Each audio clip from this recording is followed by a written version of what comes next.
오늘 저희 요한복음 저희 본문을 한번 좀 같이 읽고 하나님 말씀을 좀 나눠보려고 하는데 오늘 설교의 제목은 태초에 더 깊은이라는 말을 붙여봤습니다. 오늘 하나님께서 이 세상을 시작하시면서 어떤 일들을 하셨고 또 우리에게 무엇을 주셨는지 오늘 말씀을 통해서 여러분들과 함께 나누고 또 하나님의 인도하시는 일이 있기를 바랍니다. 오늘 본문 말씀입니다. 저희 한 목소리로 한번 읽어보도록 하겠습니다. 요한복음 1장 1절부터 5절 말씀입니다. 찾으셨으면 우리 한 목소리로 한번 읽어볼까요? 시작! 태초에 말씀이 계시니라. 이 말씀이 하나님과 함께 계셨으니 이 말씀은 곧 하나님이시니라. 그가 태초에 하나님과 함께 계셨고 만물이 그로 말미암아 지은 바 되었으니 지은 것이 하나도 그가 없이는 된 것이 없느니라. 그 안에 생명이 있었으니 이 생명은 사람들의 빛이라. 빛이 어둠에 비치되 어둠이 깨닫지 못하더라. 아멘. 앞에서도 잠깐 말씀드렸지만 길을 잃으면 되게 불안하죠. 그리고 길을 잃으면 방황하게 됩니다. 낙심하게 됩니다. 걱정이 밀려옵니다. 큰일 난 것 같죠. 마음이 초조해집니다. 내가 지금 제대로 가고 있나? 이 길이 맞나? 이런 생각이 들고 어디로 가야 될지 모르겠죠. 그런데 이런 일들이 길에서만 일어나는 것은 아닌 것 같습니다. 우리의 인생에서도 이런 일들은 종종 일어나죠. 무엇이 옳은지, 그리고 어디로 가야 하는지, 때로는 왜 살아야 하는지, 이런 것들이 흐려지는 순간들이 있습니다. 그리고 우리가 길을 잃는 일이 이렇게 여행을 할 때뿐만이 아니고 관계 속에서도 우리가 길을 잃을 수 있죠. 누구와 굉장히 잘 지내는 것 같다가 어느 순간 그 사람으로 인해서 마음이 어려워지기도 하고 내가 의도 없이 행동했던 나의 행동이나 말들이 또 상대방과의 관계를 어렵게 만들기도 합니다. 삶의 선택에서도 방향을 잃을 수 있습니다. 그리고 더 나아가서 사회 전체가 이런 길을 잃게 되면 우리가 큰 힘들을 겪기도 하고 큰 어려움을 겪기도 할 것 같습니다. 오늘 본문인 요한복음 1장 1절부터 5절은 우리에게 있어서 길을 잃었을 때 우리에게 방향을 제시하고 또 우리가 나아갈 수 있는 우리에게 길을 인도해주는 빛에 대한 이야기입니다. 그리고 그 빛이 어떤 원리나 어떤 생각이 아니라 하나님이신 예수 그리스도가 바로 그 빛이다라고 요한복음은 증언하고 있습니다. 어떻게 보면 하나님이신 예수 그리스도가 빛이다라는 말이 그냥 단어 자체로는 어렵지 않지만 어려운 단어들이 없지만 그 하나님이신 예수 그리스도가 빛이다라는 것이 도대체 무슨 의미인지는 아마 여러분 한 분 한 분이 느끼시고 이해되시는 바들이 좀 다를 수 있을 것 같아요. 그래서 오늘부터는 제가 좀 설교를 성경의 한 줄 한 줄을 좀 같이 읽어보면서 조금 더 깊이 있게 말씀을 전해 드리려고 합니다. 조금 더디게 느껴지실 수도 있지만 이렇게 천천히 좀 말씀을 따라가시다 보면 말씀이 풍성한 은혜를 좀 더 깊이 만나실 수 있을 것 같아요. 먼저 1절 우리가 다시 한번 볼까요? 태초에 말씀이 계시니라 라고 기록되어 있습니다. 뭐라고 기록되어 있다고요? 태초에 말씀이 계시니라. 태초에라는 말은 딱 들었을 때 생각나는 어떤 또 성경이 있지 않으세요? 태초에. 우리 예솔이 기억나는 거 없나요? 태초에. 네. 태초에라는 말을 들었을 때 기억이 나는 성경 본문 없어요? 우리 한 6주 전에도 한번 우리가 봤었던 본문이죠.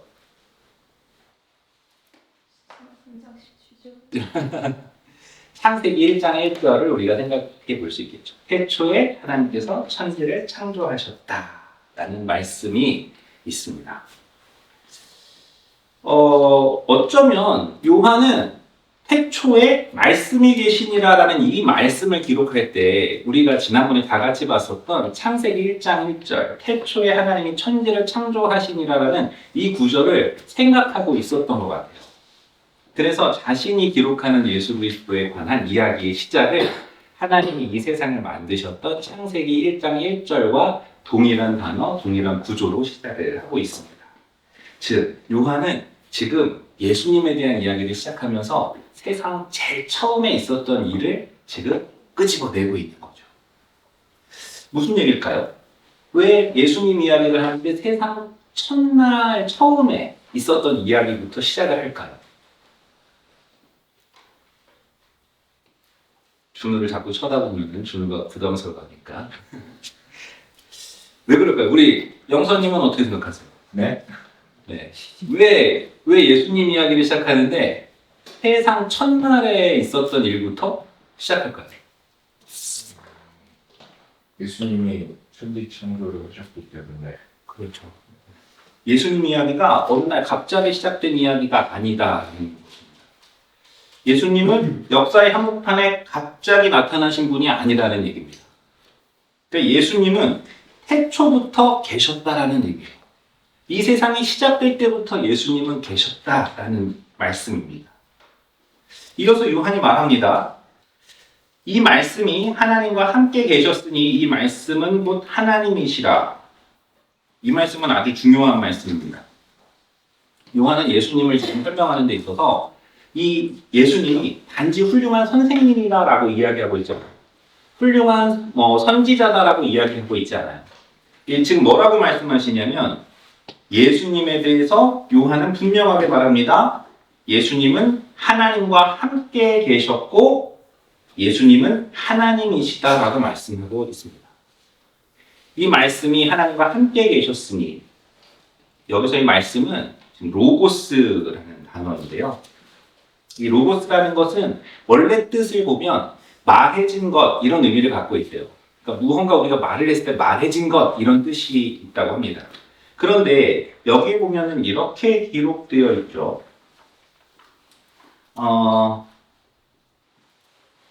하나님을 드러내는 말씀 그리고 하나님의 자기 계시 하나님이 처음에 이 세상을 시작하시면서 말씀으로 시작하셨다라는 것은 하나님께서 이 말씀을 통하여서 역사하고 계시다라는 것들을 보여줍니다. 그리고 하나님께서 이 말씀을 통하여서 자신을 드러내고 있다라는 것을 보여줍니다. 즉 요한이 이야기하고자 하는 것은 이런 말씀인 거죠. 예수님은 단지 하나님의 뜻을 전해주는 분이 아니라 하나님을 우리에게 나타나 보이게 하는 분이다라는 것입니다. 즉 예수님을 통해서 우리는 하나님을 볼 수 있다라는 이야기를 전하고 있는 거죠. 그 얘기는 무슨 얘기겠습니까? 우리가 예수님을 보면 누구를 알 수 있는 걸까요? 하나님을 알 수 있죠. 또 예수님을 통해서 하나님이 우리에게 가까이 오셨다는 거죠. 예수님이 이 땅 가운데 오셨을 때 그 예수님을 통해서 우리가 하나님을 볼 수 있기 때문에 예수님이 이 땅에 오셨을 때 우리는 하나님이 이 땅 가운데 가까이 오셨다라는 것을 알 수 있습니다. 즉 요한은 분명하게 말하죠. 예수님은 하나님과 함께 계셨고 예수님은 하나님이시다. 이것이 바로 요한복음의 출발점입니다. 예수님을 단지 우리에게 도움이 되는 종교적인 인물로 설명하는 것이 아니고 예수님을 단지 우리 삶에 있어서 어떤 지혜를 공급해 주시는 분이거나 우리 삶의 소원을 들어주시는 분 정도로 요한은 예수님을 소개하고 있는 것이 아닙니다.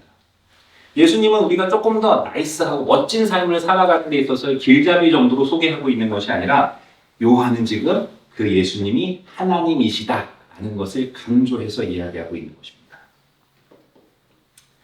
3절을 한번 보도록 하겠습니다. 만물이 그로 말미암아 지은 바 되었으니 지은 것이 하나도 그가 없이는 된 것이 없느니라. 만물이 그로 말미암아 지은 바 되었으니 지은 것이 하나도 그가 없이는 된 것이 없느니라. 이 말씀은 아주 분명하죠. 예수님은 하나님에 의해서 만들어진 피조물이 아니라 예수님 자신은 하나님과 같은 창조주이시다라는 것을 이야기하고 있습니다. 즉 예수님이 하나님으로부터 만들어진 하나님의 피조물, 가장 뛰어난 피조물 정도가 아니고 예수님은 모든 것을 지으신 분이라고 지금 요한은 설명하고 있어요. 그 얘기는 무슨 얘기일까요? 우리가 살아가고 있는 이 세상도 우리의 인생도 예수님 없이는 된 것이 하나도 없다. 우리가 이 자리에 지금 모여 있는 것도 여러분들께서 지금 하루하루의 삶을 살아가시는 것도 사실은 예수님 없이 이루어진 것은 없다라는 것입니다. 이 말은 우리에게 굉장히 중요한 뜻을 갖습니다. 우리가 지금 경험하고 누리고 있는 모든 것들이 예수님으로부터 말미암았다라는 것은 굉장히 중요한 뜻을 갖습니다. 왜 그렇습니까? 우리를 지으신 분이 예수님이시라면 우리를 가장 잘 아시는 분도 예수님이시기 때문이에요. 우리를 만드신 분이 예수님이시라면 우리가 왜 존재하는지도 가장 잘 아는 분이 예수님이시라는 겁니다. 우리를 지으신 분이라면 우리 삶의 방향도 예수님이 가장 잘 아시겠죠. 우리는 종종 스스로를 잘 안다고 생각합니다. 내가 나 자신을 되게 잘 알고 있다라고 생각합니다. 그런데 사실 우리는 자기 자신을 잘 모를 때가 많죠. 우리는 항상 내가 나를 잘 안다라고 생각하면서도 알지 못하는 이유 때문에 불안해하기도 하고요. 또 똑같은 상처를 반복해서 경험하기도 합니다. 열심히 사는데도 삶이 뭔가 공허하다라는 느낌이 들기도 하죠. 그런데 예수님은 우리를 지으신 분이기 때문에 우리보다 우리를 더 잘 아십니다. 그래서 예수님은 우리 삶의 방향에 대해서, 가장 올바른 방향에 대해서 우리보다도 더 정확하게 이해하고 계시고 우리에게 그 방향이 무엇인지를 안내해 주실 수 있는 겁니다. 4절을 한번 볼까요? 그 안에 생명이 있었으니 이 생명은 사람들의 빛이라. 여기서 그라는 것은 예수님을 가리키고 있는데요. 예수님 안에 생명이 있다라고 지금 요한은 이야기하고 있습니다. 그리고 그 생명이 사람들의 빛이다라고 설명하고 있습니다. 이게 무슨 얘기일까요?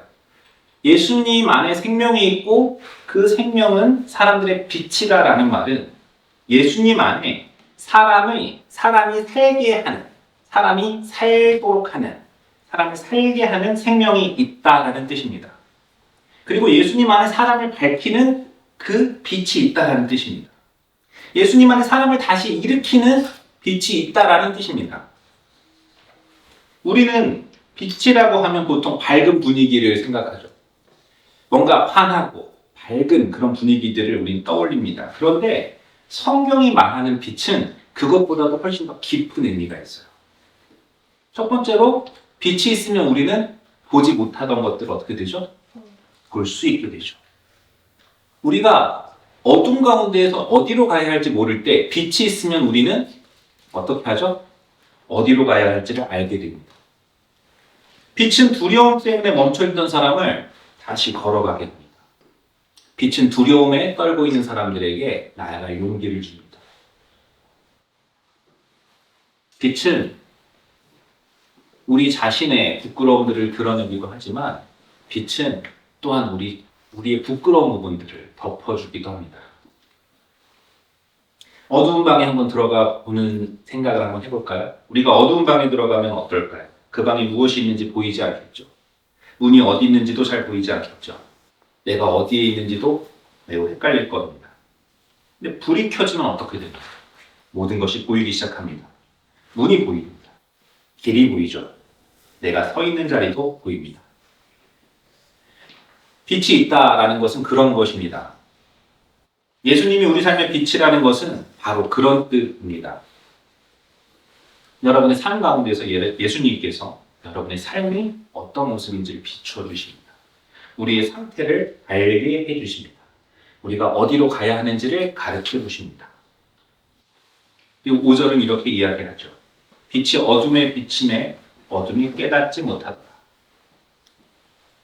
빛이 어둠에 비치되 어둠이 깨닫지 못하더라.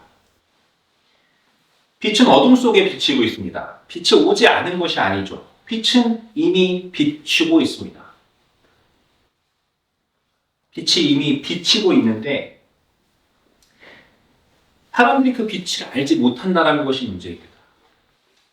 빛이 없는 것이 아니고 빛은 이미 있지만 사람들이 그 빛이 무엇인지 알지 못한다는 것이 진정한 문제인 것입니다. 이어지는 구절들을 보면 세상은 그 빛을 알아보지도 못했고 영접하지도 않았습니다. 이 말은 오늘 우리에게도 그대로 적용됩니다. 예수님은 빛으로 오셨죠. 그런데 사람은 그 빛을 지나칠 수 있습니다. 여러분들께서도 여태까지 살아오시면서 예수님에 대한 이야기들을 들어보셨을 것이고 또 더러는 예수님에 대한 이런 예배의 초대들을 여러분들이 경험하셨을 수도 있겠습니다. 그리고 여러분들은 때로는 그 초대를 받아들이기도 하셨을 것이고 때로는 그 빛의 부르심에 대해서 여러분들은 지나치기도 하셨을 겁니다. 우리가 외면할 수 있습니다. 그 빛이 비추고 있는데도 여전히 우리는 우리의 방식대로 살아갈 수 있습니다.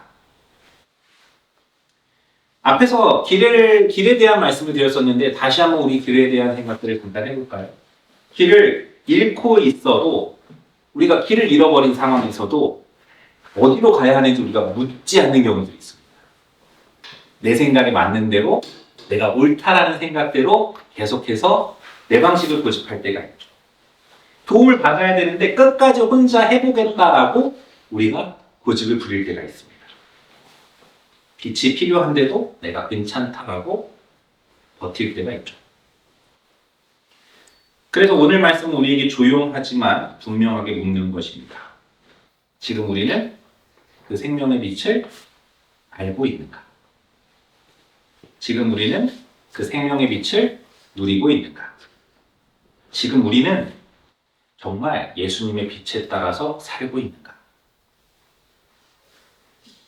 이 질문은 되게 중요한 질문입니다. 왜냐하면 빛이 있다는 것은 단지 종교를 가지는 정도의 의미가 아니기 때문입니다. 빛이 있다는 건 단지 교회를 다닌다라는 것을 의미하는 것도 아닙니다. 빛이 있다는 것은 예수 그리스도께서 여러분의 삶의 방향이 되신다는 것을 의미합니다.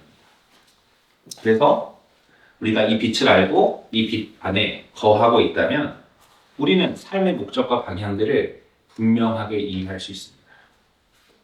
삶의 목적과 방향이 분명해지면 우리는 삶의 크고 작은 고난과 어려움 속에서도 완전히 무너지지 않을 수 있어요. 아플 수 있죠. 흔들릴 수 있죠. 눈물을 흘리는 날들이 있을 겁니다. 그러나 길을 완전히 잃어버리지 않을 수 있어요. 왜 그럴까요? 빛이 있기 때문이죠. 예수님이 계시기 때문이죠. 우리보다 먼저 우리를 아시는 분이 있기 때문입니다. 또한 예수님과 함께 인생의 어려움과 기쁨을 겪으면서 우리는 삶의 더 깊은 의미를 맛보게 됩니다. 그저 버티는 삶이 아니라 살아있는 삶이 진짜 내 안에서 생명이 생동감 있게 움직이는 살아있는 삶이 무언가를 조금씩 배우게 됩니다. 참으로 살아있다는 것이 무엇인지를 우리는 예수님 안에서 배우게 되는 것이죠. 그러므로 오늘 이 말씀 앞에서 우리가 다시 한번 묻기를 원합니다. 나는 지금 예수 안에 있는 생명의 빛 가운데 있나? 나는 지금 무엇을 기준으로 살아가고 있나? 나는 정말 빛을 따라서 살아가고 있나? 아니면 익숙한 어둠 속에 머물러 있나? 만약 아직 잘 모르시겠다면 여러분에게 중요한 한 가지를 말씀드리고 싶습니다. 5절을 다시 한번 보시죠. 그 빛이 이미 비추어졌다라고 성경은 말씀하고 있어요. 그리고 지금도 우리를 향해 그 빛이 비추고 있다라고 말씀하고 있습니다. 참으로 위로가 되는 말씀이죠. 우리가 완벽하기 때문에 이 빛이 우리에게 비추는 것이 아닙니다. 우리가 다 준비되어 있어서 이 빛이 비춰지는 것이 아니죠. 우리가 충분히 착하고 선하게 살기 때문에 복받을 만한 자격이 있기 때문에 이 빛이 우리를 찾아오는 것이 아닙니다. 빛은 먼저 비춰지죠. 예수님이 먼저 오시죠. 하나님이 먼저 다가오십니다. 우리가 앞에서 봤었던 창세기의 내용 중에 아담과 하와가 에덴에서 쫓겨날 때 하나님께서 그들에게 먼저 찾아오셨던 장면들을 여러분들이 기억하실 겁니다. 죄를 짓고 숨어있던 아담과 하와에게 하나님이 찾아오셔서 아담아 라고 부르시죠. 그것이 바로 복음입니다. 우리가 먼저 하나님에게 나아가는 것이 아니라 하나님이 먼저 우리에게 오셨다는 것입니다. 우리가 먼저 빛을 만들어내는 것이 아니라 빛이신 예수님이 우리에게 오셨다는 것입니다. 그러므로 지금 여러분들께서 예수님이 주시는 더 풍성한 생명의 삶으로 초대하신다는 그 사실을 알고 또 여러분들께서 그 초대 안에 응하기를 원하신다면 그 초대 안에 여러분들께서 거하시기를 원하신다면 이제 잠시 마음을 좀 가라앉히고 이미 우리에게 오신 예수님 앞에 잠깐 머물러 보면 좋겠습니다. 예수님은 우리를 존중하시는 하나님이십니다. 우리를 결코 포기하지 않으시지만 예수님은 우리를 강압하지도 않으시는 분이에요. 그래서 여러분의 마음이 중요합니다. 여러분의 응답이 아주 중요합니다. 예수님의 초대에 진심으로 응하기를 원하신다면 지금 마음의 문을 열고 예수님께서 그 빛을 여러분의 마음에 비추어 주시기를 구하면 좋겠습니다. 그리고 그분이 여러분의 인생을 가장 좋은 것으로 이끌어 가시기를 구하면 좋겠습니다. 여러분의 힘으로 지금까지 버텨온 인생이 아니라 수고하고 짐진 자들에게 내게로 와서 쉬라고 말씀하시는 그분의 초대에 여러분들께서 응하시면 좋겠습니다. 아주 짧게라도 이렇게 한번 기도해 보시면 좋겠습니다. 예수님, 정말 당신이 빛이시라면 제 삶도 예수님 비춰주십시오. 제가 어디로 가야 하는지를 예수님 알려주세요. 제 삶의 방향이 되어주시기를 바랍니다. 이 기도가 긴 기도일 필요는 없습니다. 화려한 말로 채워질 필요도 없습니다. 중요한 것은 여러분의 진심 어린 마음, 정직한 마음입니다. 여러분들께서 예수님 앞에 여러분의 마음을 여는 것입니다. 예수님은 진심으로 자기를 찾는 사람을 외면하지 않으세요. 예수님은 길을 잃은 사람을 외면하지 않으십니다. 예수님은 어둠 속에 있는 사람을 외면하지 않으십니다. 그래서 이제 우리가 앞으로 살펴보게 될 요한의 이 복된 소식은 남의 이야기가 아니라 여러분 한 분 한 분에게 하나님께서 여러분들에게 직접 들려주시는 말씀으로 전해지기를 바라고 우리가 그러한 기대를 가지고 앞으로 한번 요한복음을 살펴보려고 합니다. 여러분, 우리는 길을 잃을 수 있습니다. 하지만 빛은 사라지지 않습니다. 우리 흔들릴 수 있죠. 하지만 우리를 지으신 분은 여전히 우리를 알고 계십니다. 우리 아직 잘 모를 수 있습니다. 하지만 예수님은 여전히 우리에게 오셔서 이렇게 말씀하시는 분이세요. 내가 너의 빛이다. 내가 너의 생명이다.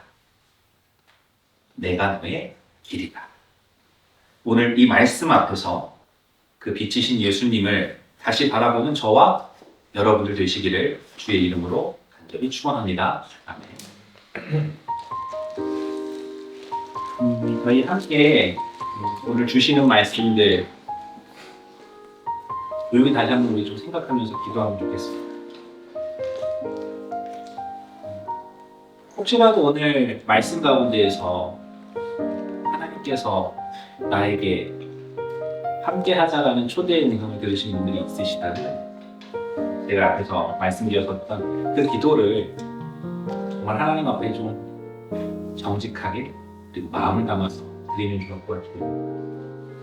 예수님, 정말 당신이 빛이시라면, 예수님 정말 당신이 하나님이시라면 제 삶도 비춰주시기를 바랍니다. 내가 어디로 가야 하는지 길을 보여주시기를 바랍니다. 제 삶의 방향이 되어주시기를 바랍니다. 기도하시기 좋겠습니다. 우리 잠깐 묵상하면서 기도하도록 하겠습니다.